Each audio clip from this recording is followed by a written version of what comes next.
Reef DVMs coming at you is something I've wanted to do for quite some time on one of my 2011 tractors. Put in a LED light on the top so that I can see when I'm hauling around bales. This is a 72 watt 14-inch Tiger light.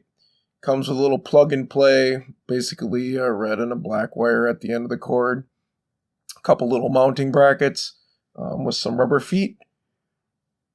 Simple, plug it in, red is hot, black is negative.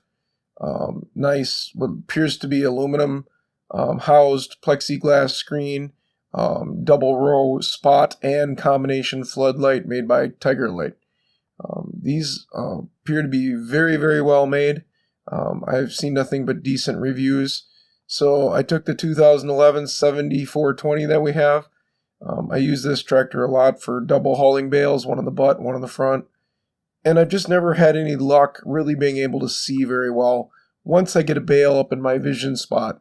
Not that I can't see over the bale, but I just can't project any light past the bale. So put a couple holes in the top of the green. I actually popped it free so I can put my hand underneath so that I can actually bolt it on. I silicone the holes shut. I put the rubber feet on it, put some fender washers underneath with some silicone, tighten it all up, and made a rock solid platform for this. I'm really pleased with how it came together. It only took me about maybe an hour.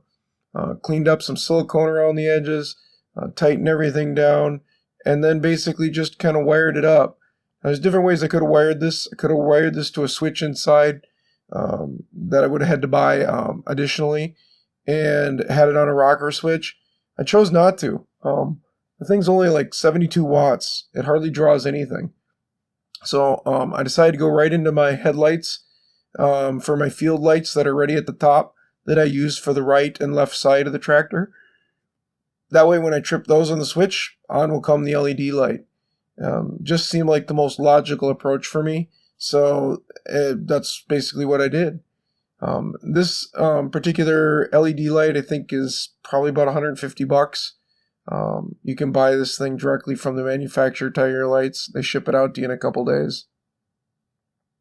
As you can see, the cord hides away pretty nicely. The light itself is only like 3 inches tall.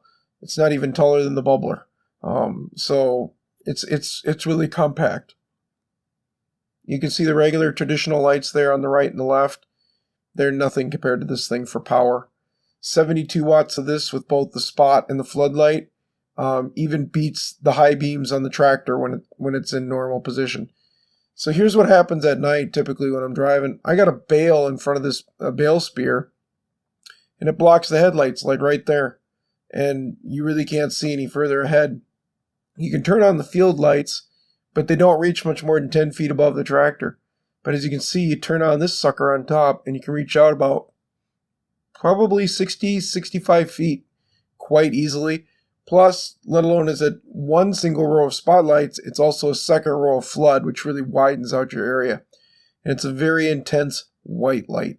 It's got to at least be 65 Kelvin. That white of a light just makes it a lot easier to see when you're trying to drive.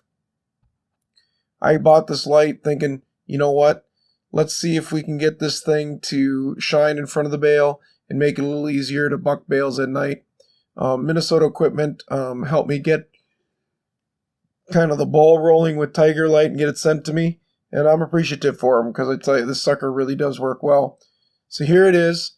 That wall is 75 feet away. There's a red cart with white wheels in front of it that we use for the draft horses. This is typically just with the flashers on. Obviously, I just kind of use this as an example. Now I've turned on the regular, headlights on the tractor, and they're pretty decent. They don't quite make it to the wall. I would say they go about maybe 10, 60, 65 feet, but enough that you can see that trailer is over there. Now, as I pick up to haul a bale, the bars of the bucket block the light. Literally, you're driving down the road just like this, and it's difficult to see. And I've been doing this for years, and I'm just kind of tired of it. So instead of trying to drive with, myself looking over a bale and not a lot of forward light and only seeing my flashers at night, That's why we're putting on the LED bar. So let me put this into a little different light for you. Remember that wall is about 70 feet away, and I'm going to kick on the flood here so you can see it. This is a combo flood spotlight. Look how nicely that lights up, even with the bucket bar in the way there. Now as I drop that back down, you can get a look at what it looks like when you don't have it in the way. Either way, you can see the other end of that wall. You can see that cart. It's lit up nicely. That's what I wanted, folks. It adds safety, really it does, and it's so much brighter. Obviously, the new tractors like this little guy, you can get them with an LED light package. But again, this is a 2011 4720, and boy, as you can see, when I pop that baby on, it's almost irritating. I love it. This is what I wanted to do for a long time, folks. I'm glad I spent the $150 and a couple hours putting it together. I hope it holds up well. I'll give you a review after, I've used it for about 6 months, and I'll tell you what I think. But as of right now, I'm very, very pleased with it. Thanks for watching. Please like and subscribe and support us. We'll keep putting out great videos like this, folks.